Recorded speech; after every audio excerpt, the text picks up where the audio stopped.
안녕하세요. 한국 기준금리 인상 뉴스가 계속 나오고 있습니다. 예. 오늘이 이제 1월 8일이잖아요. 1월 8일 불산 1시 반 정도 이렇게 뉴스에 보면은 14일 새 첫 금통위 기준금리 인상의 무게 이렇게 어, 언론 기사의 그 제목을 이렇게 얘기하고 있네요. 예. 뭐 1월 14일 날 뭐 기준금리 0.25% 올려서 1.25%로 올릴 거다. 이렇게 벌써 이제 얘기를 하고 있고요. 예. 그, 작년 이제 소비자 물가가 1년 전보다 2.5% 올라가지고 10년 만에 최고를 찍고 있다고 합니다. 그리고 이제 미국이 이제 결국 이제 금리를 빨리 인상시킬 거다라고 하는 그런 것 때문에 1월 14일 날 1.25%를 올리고 난 이후에 또 이제 올해 안에 또 추가적인 이제 금리 인상이 있을 거다라는 이제 얘기인 거죠. 근데 사실상 올해 기준금리를 올리는 건 어, 최소 3번에서 한 4번 정도라고 생각합니다. 예, 1월 달, 이제 다음 주 14일 날 인상하는 거 포함해서 말인 거죠. 예.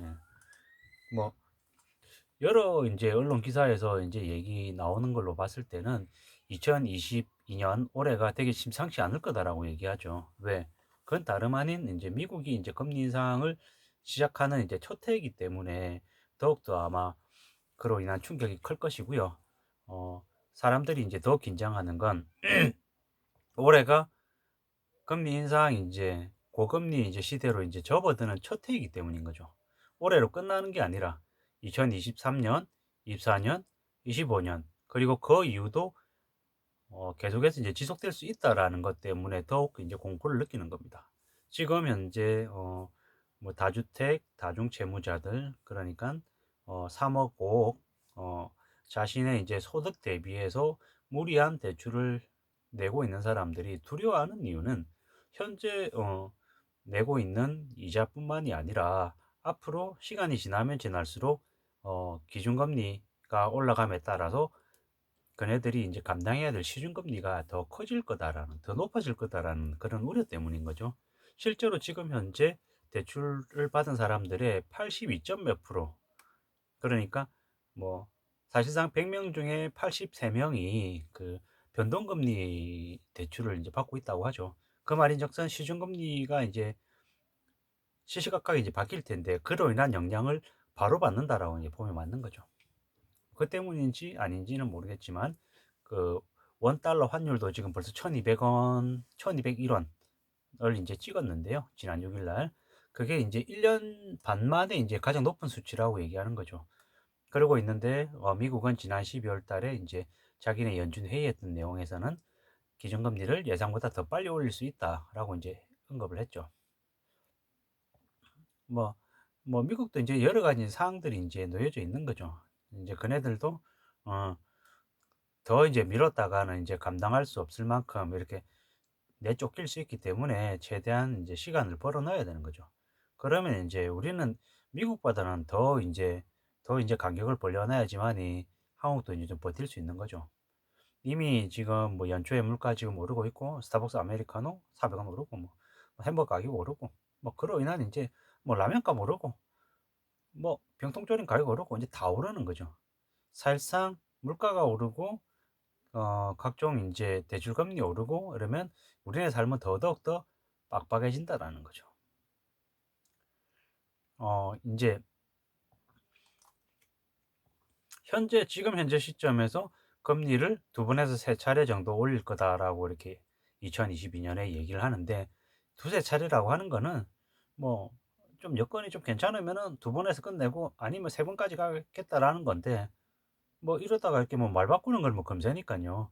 미국이 뭐 기준금리를 22년에 뭐 세 번 올릴지 네 번 올릴지 그리고 0.25%씩 올릴지 아니면 뭐 0.5%도 한두 번 이렇게 섞일지 이렇게 모르는 상황이기 때문에 한국 또한 어떻게 이렇게 정확하게 스탠스를 정할지는 아직은 확정이 아닌 것 같은 거죠. 그렇게 이제 봐야 되지 않겠냐라고 생각이 들고요. 예. 결국에는 이제 우리가 이제 어떻게 버틸까, 어떻게 이제 지낼 수 있을까를 조금 더 고민을 해야 되겠죠. 뭐 정부 또한 이제 정부 부채가 이제 1000조를 넘어서고 있고 가계부채 1850조, 가계부채 뭐 기업 부채도 만만치 않고 뭐 어느 분야 할 거 없이 다 이제 빚으로 이제 쌓아왔던 거죠, 사실상 지금까지. 게다가 이제 한동안 저금리 기조이다 보니 부동산이나 주식이나 비트코인이나 각종 자산 시장에 거품이 너무 많이 껴 있었죠. 그 거품들이 어느 시점이 지나면 이제 서서히 꺼질 거다라고 이제 보면 맞을 것 같고요. 그렇게 꺼지게 되면은 상당수 많은 사람들이 몰락하고 무너지게 될 텐데, 그들이 몸소 보이는 그런 경제 충격으로 인한 쇼크들이 우리 사회에 아마 미치는 영향은 생각보다 클 걸로 이제 저는 예상이 됩니다. 이제 제가 예상을 하는 거죠. 이웃 나라 일본 같은 경우에도 되게 경제적인 이유 때문에 생각지도 못할 충격적인 그런 사건 사고들이 되게 많았죠. 우리가 이제 우리가 잘 알고 있는 좀 유명하다고 하는 한국의 영화들, 그리고 뭐 드라마들 상당수가 이제 일본의 시나리오, 원작 시나리오를 이렇게 본떠서 이렇게 가져와서 이렇게 만든 것들이 되게 많은데요. 예. 일본의 이렇게 뭐 드라마나 뭐 영화 이런 것들 보면은 되게 소리가 생각지도 못하고 되게 잔인한 그런 부분들이 좀 종종 있거든요. 뭐 최근에는 한국이 더 그런지도 모르겠습니다만은, 제가 느낄 때는 그 일본의 그 충격적인 그 가족들 간의, 친족 간의 그런 살인, 혹은 이렇게 사건, 각종 사건 사고, 뭐 토막 살해, 아니면은 뭐 좀 끔찍한 이런 것들이 되게 많았는데, 그게 왜 그런가 하고 봤더니 일본이라고 하는 사회 자체가 이제 경제적으로 이제 불황을 이제 오랫동안 겪으면서 점점 더 사람들과의 이 관계 자체가 이제 계속 좁아졌던 거죠. 축소되다 보니까는 사회의 가장 기본 단위라고 생각할 수 있는 그 가족 안에서, 부모 자식 간에, 그리고 형제들 간에, 부부들 간에 이렇게 서로 이렇게 부담이 되고 서로 이렇게 느끼는 고통들이 너무 많다 보니까는 가장 이제 원초적으로 이제 가장 이렇게 심하게 이제 그런 이렇게 그런 이제 '나쁜 행동들이 막 드러나지 않았나.' 이렇게 생각이 되는 거죠. 뭐 우리가 이제 살아가다 보면은 제 많은 이제 어렵고 힘든 일이 있어도 가정이 어느 정도, 가족들 간에 그래도 유대 관계가 좀 이렇게 갖춰져 있고, 가족들 간에 그래도 좀 의기투합해서 좀 힘을 모아서 어려운 상황을 헤쳐나가려고 하면 힘들긴 해도 그래도 극복하는 경우가 있습니다. 근데 내부에서 먼저 무너지면은 그거는 이제 아무것도 안 되는 거죠. 나라도 마찬가지인 거고요. 전쟁을 할 때 외부에 적이 아무리 세도 내부 결속이 되면, 뭐 진주성 뭐 안식성 싸움 뭐 이런 것들 이렇게 얘기 들어보면은 몇백 명 안 되는 이렇게 그냥 민중들이지만 그 정규군하고 이렇게 싸워서도 이렇게 되게 이렇게 고전하게 만들고 이렇게 하잖아요. 그거는 다름 아닌 내부의 결속의 힘인 거잖아요. 저는 마찬가지라고 생각하거든요. 우리가 가정생활이든 아니면 이렇게 조직 이제 사회든 마찬가지. 몇 명 안 되더라도 일당백으로 정말로 의기투합해 가지고 힘을 합치면 정말로 어느 조직보다도 더 강력한 그런 능력을 이렇게 발휘하고 힘든 상황들을 잘 대처해 나갈 수 있을 텐데, 그게 내부에서 무너지면은 되려 다른 이렇게 외부의 세력들, 그리고 적들에게 더욱 이렇게 뭐 '유린당하기 도 쉽지 않나.'라는 생각들을 해 보는 거죠. 그게 뭐 우리네 개인의 경제 생활에도 마찬가지인 것 같은 거죠. 뭐 항상 이렇게 내부의 적을 제일 조심해야 되고, 내부가 무너지면 이게 도저히 복구가 안 되는 것처럼, 뭐 '한국의 경제 상황도 그렇지 않나.'라고 이렇게 생각을 해 보는 거죠. 지금 현재 이제 국민들은 정치인들, 대통령, 뭐 그리고 국회의원들, 정치 관료들을 상당수를 안 믿죠. 그들을 그 나라의 제일 큰 도둑이라고 생각을 하죠. 실제로 범죄를 저지르는 사기꾼들보다 정치인들, 지금 현재 이 나라를 경영하는, 운영하는, 국정을 운영하는 문재인 대통령이라고 하는 사람을 지금 존경하냐고요? 절대로 그러지 않죠. 문재인 대통령, 그리고 그들이 이제 그 위하에 있는 이게 권력을 쥐고 있는 사람들을 사실상 지금 국민들은 더 큰 도둑이라고 생각하고 보고 있죠. 왜? 그들이 지금 현재 인제의 경제 현실, 한국의 상황을 이제 만들었잖아요. 조장했다고 볼 수 있는 거잖아요. 이게 집값을, 부동산 호가를 2 배, 3배 올리고, 주식 시장을 2배 올리고, 비트코인이나 아니면 각종 자산 시장에 온갖 사기가 판치고, 중상모략, 그리고 뒤통수 치고, 선량한 서민들의 피땀을 이렇게 난도질하고 도륙하는 모습을 누가 만들었냐라는 거죠. 그건 사실상 지금의 정부가 그렇게 묵인하고 동조하고 재벌 족벌가들의 이익을 위해서 이제 국민들을 다 사지로 내몰았다라는 거잖아요. 저는 그렇게 보고 있거든요. 예.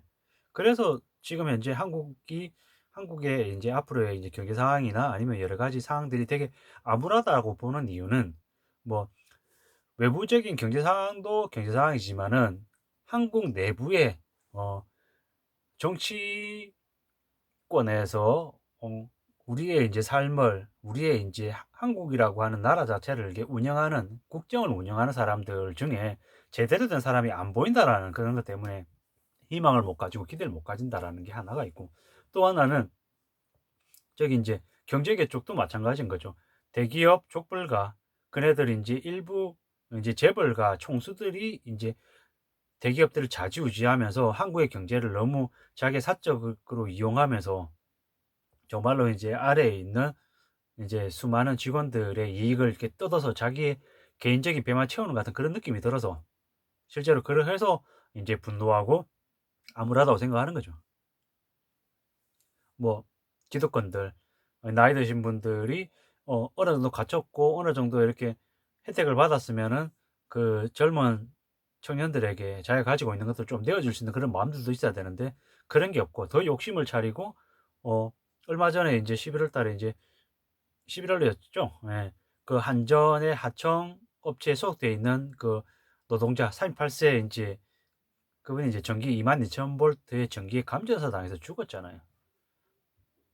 그걸 보면서 이제 되게 인제 이 나라의 이 인제 그 인제 그런 상황 자체가 이제 되게 인제 구역질날 정도로 이제 되게 욕이 나오는 거죠.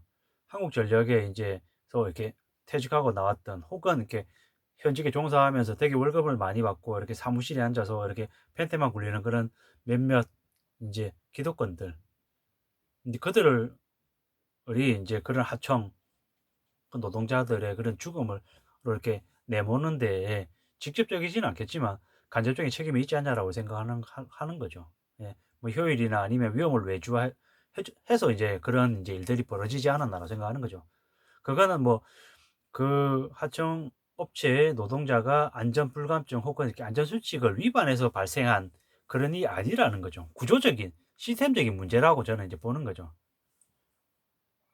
씁쓸한 거죠. 뭐 그렇다고 해서 뭐 예를 들어 그 한전에 관련되어 있는 그 관계자들 뭐 한전 사장 뭐 구속시키는 걸로 해서 이게 문제가 해결이 되냐고요? 아니거든요. 물론 처벌받아야 될 부분은 처벌을 받아야겠지만은 근본적으로 다시는 그와 같은 일이 발생되지 않게끔 해야 되는데 한국전력이 하청업체로만 그게 끝나느냐? 아닌 거죠. 지하철 공사든 뭐 다른 공사 쪽도 마찬가지인 거고 뭐 다른 일반 사기업에서는 더 심할 거고 뭐 그런 생각들을 이제 하면은 이제 끝도 없는 거죠. 예. 어떻게 10년 전이나 20년 전이나 노동자들의 급여는 그렇게 차이가 나지 않는데 집값은 이렇게 뭐 3배 5배 뭐 10 배까지 올랐다라고 하는 것 자체가 말이 안 되는 거고, 이거는 뭐 국토부와 LH공사와 뭐 관련되어 있는 기관들 그리고 재벌 족벌과 사실상 담합해서 이 지경을 만든 게 아닌가라는 생각이 드는 거죠. 지금의 대통령 그렇게 하라고 이게 뽑아 놓은 게 아닌데 그냥 너무 개판을 쳐 놓은 거죠.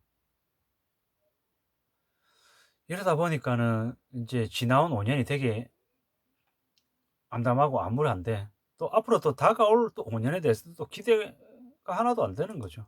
왜? 대통령이 되겠다고 나서는 분들을 보면 면면을 보면은 더 희망이 안 생기고 더 암울해서 그러는 거죠. 1월 14 일부터 인제 다음 주 금요일이죠. 다음 주 금요일 날 기준금리를 인상하고 그 이후에 인제 벌어질 인제 일들을 이제 조심스럽게 인제 계속 예측을 해 보면 '되게 험난하고 되게 힘들 거다. 더욱 어려울 거다.'라는 거죠. 뭐 대출도 이제 제대로 지금 안 되고 있는 상황인 거고, 예. 지금 뭐 연끌한 뭐 주식이나 부동산 관련 자산 시장에 뭐 무리하게 이렇게 투자했던 이들이 인제 아마 대거 아마 힘들어질 거다라는 거죠. 뭐 이제 벌써 심심찮게 인제 각 지역에서 인제 분양하는 분양 물량의 인제 미분양 얘기가 조금씩 나오고 있고요. 이제 다 알아야 되는 게 결국에는 그 물량이 미분양 나도 한쪽에서는 또 분양을 계속 해낼 거고 빈집은 늘어날 거고 그 빈집이 대거 늘어나게 되면은 지금 현재도 뭐 150만 채, 180만 채라고 얘기하는데 그 늘어난 빈집을 기득권들은 어떻게 보고 있겠냐고요, 대기업들은. 그 은행 뭐 정부에 얘기해 가지고 세금으로 대한민국 국민의 세금으로 다 매입해 줘야 된다고 이렇게 울 거고, 그러면 정부는 뭐 건설 업체들 살리겠다라는 명목하에 세금으로 그 선금머니 다 사줄 거고요. 비싼 값에 사줄 거고. 비싼 값에서 또 사준 걸 가지고 또 대기업들 임대사업 하라고 또 더 싸게 또 대기업단에서 넘겨줄 거고. 그러면 대기업들은 사실상 이 부동산 관련해서 건설 관련해 가지고는 그냥 정부 세금, 그러니까 국민들 돈 쳐먹는 걸로 그냥 체계를 이제 만들어 버리는 거죠. 자기들이 지어서 분양해서 이익 보고, 미분양이라고 하자 물량들은 등재시켜 놓고 나중에 정부한테 "우리 힘들어요, 힘들어요." 이렇게 얘기해 가지고 세금으로 사게 만들고, 그럼 또 정부가 또 그 주택들을 이렇게 매입해 가지고 매입한 것들을 또 국민들한테 뭐 장기 임대주택이니 아니면 여러 가지 이렇게 활용을 다 하면 되는데 또 안 그런단 말이죠. 일정 부분 흉내만 안 내고 또 대기업들한테 나머지 물량들 또 되팔아 가지고 더 싸게 팔게끔 또 넘겨 해서, 대기업들은 뭐 일본처럼 인제 이제 기업형, 대기업형 인제 임대 사업에 진출해 가지고 인제 온갖 것들 다 하는 거죠. 예를 들어서 뭐 아파트 뭐 임대, 뭐 롯데나 아니면 뭐 현대나 이런 데서 인제 또 법인 하나 세워 가지고 인제 임대법인 기업체 하나 만들어 가지고 하는 거죠 이제. 뭐 롯데면은 뭐 예를 들어서 그 건물 안에 뭐 아파트 안에 있는 뭐 모든 걸 다 맞춤형을 해 가지고 다 집어넣겠죠.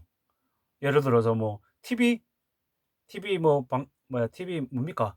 뭐 그 아파트 안에 들어가 있는 편의점, 뭐 자기네들 뭐 세븐일레븐인지 뭔지 그걸로 집어넣을 거고, 그 안에 뭐 예를 들어 뭐 롯데렌탈 이렇게 집어넣어 가지고 각종 인제 그 가전제품 이런 것들 제휴해 가지고 인제 쪼끔 더 싸게 이렇게 해 가서 준다 이렇게 해 가지고 다 먹겠죠. 뭐 그런 식으로 뭐 사실상 자기네 상품들로 모든 걸 다 도배해 가지고 다 집어넣겠죠. 롯데마트 아니면 뭐 롯데백화점 아니면 롯데 관련해 있는 모든 걸로 다 해 가지고 아예 그냥 그 아파트 단지 안에 사는 사람들, 임대해서 사는 사람들은 대기업에 종속돼서 인제 대기업이 인제 제공하는 모든 서비스와 물품, 그리고 인제 부동산 뭐 주거 환경까지 모든 까지 다 인제 롯데가 이제 다 먹는 게 되는 거겠죠, 예를 들면. 뭐 고런 식으로 해서 뭐 정부라고 하는, 지금의 정부라고 하는 것, 정부에 관련돼 있는 이들은 사실상 국민들을 이용해 가지고 다 헤쳐먹는 거죠, 자기들끼리. 안 그러겠냐고요. 아마 할 거예요, 그렇게. 예. 그게 뭐 일본이 그렇게 이미 그렇게 변해져 있고, 일본도 뭐 일본은 뭐 국민들이 자기 집에 있으면서 집 안에서도 이제 감기 걸려 가지고 살고 영양실조 걸린다고 하고 되게 먹는 게 부실하고 한 이유가 뭐겠습니까? 실제로 제일 아래에 있는 국민들이 버는 돈이 되게 적어서인 거죠. 그리고 물가는 너무 비싸고 각종 이렇게 생활하는데 이제 발생하는 그런 비용들이 너무 비싸다 보니까. 근데 그렇게 일본 국민들한테 고통과 절약과 극빈의 삶을 요구해서 누가 다 가져갑니까? 일본의 족벌, 저 최상 위층들이, 기득권들이 다 가져가잖아요. 근데 그걸 인제 한국에 있는 기득권들도 보면서 그들이 흉내내는 거죠. 이번에도 사실상 부동산이나 주식이나 뭐 2030 MZ 세대들한테 다 떠넘겼잖아요. 다 떠넘겨서 어떻게, 왜 그네들 몰락시키려고 하는 게 아니라 죽을 때까지 인제 일 시켜 가지고 그네들 다 뜯어먹으려고 지금 인제 다 수작 부려 놓은 거잖아요. 노동이 부족해지는 시대에, 그리고 사람들이 점점 더 워라밸을 따지고 더 일하려고 하지 않는 그런 분위기로 이제 바뀌어 가니까 의도적으로 대출을 하게 해서 빚내게끔 만들어서 양석같게 하는 거죠. 뜯어먹으려는 거죠. 빚주게 해서 금리 이빠이 올려서 인제 벗어나지 못하게 인제 덫을 치 놓은 거죠. 그 덫에 걸린 거죠. 헤어나지 못하는 거죠. 그렇게 해서 뭐 지금 뭐 공공연하게 얘기 나오는 게 70 세까지 일해야 된다고 얘기 나오잖아요. 국민연금 뭐 70 세부터 주자라는 뭐 말도 안 되는 뉴스도 뭐 조금씩 보이는 것 같은데요. 사실상 75 세부터 뭐 국민연금을 주려고 수작 부리는 거죠. 누구들에게? 지금의 MZ 세대들에게. 지금 586들은 뭐 60 세부터 받잖아요. 그래도 인제 예외인 거예요. 이미 인제 받고 있고 이미 줬는데 그들에게 뭐 국민연금 금액을 뭐 3분의 1로 줄이겠어요? 반으로 줄이겠어요? 못 그러는 거죠. 그러면 점점 더 인제 연금도 인제 그네들한테 이제 그만큼 이렇게 주는 만큼 아래에 있는 세대들이 인제 더 인제 더 내야 되는 거죠. 그렇게 계속 바뀌어 가는 거죠. 씁쓸하죠. 이런 인제 총체적인 그런 인제 문제들을 누가 해결하냐고요. 지금의 정치인들이 해결할까요? 뭐 여든 야든 지금 대통령이 되겠다고 나선 후보들이 이걸 제대로 이렇게 국민들을 위해 가지고 어 재벌들에게, 족벌가들에게, 기득권들에게도 고통 분담을 지울 수 있을까요?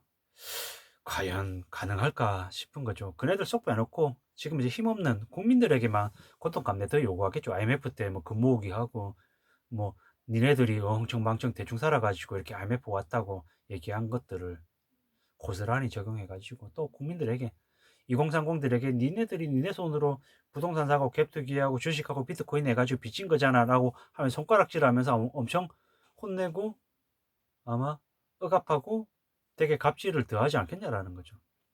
씁쓸한 생각들이 더 많이 듭니다. 예. 제가 드리는 말씀이 그냥 저의 기호이고 저의 착각이기를 바랄 뿐입니다. 아무쪼록 2022년 올해 금리가 3번, 4번 이렇게 인상될 수 있는 되게 어려운 상황이 시작된다. 2022년부터 본격적으로 금리 인상, 고금리 시대를 고금리 시대가 열린다라고 이렇게 보시고 더욱더 냉정하게 삶을 좀 어떻게 좀 대비해 가야 될지에 대해서 공유를 해야 될 것 같습니다. 오늘 하루도 잘 마무리하시면 좋겠습니다. 고맙습니다.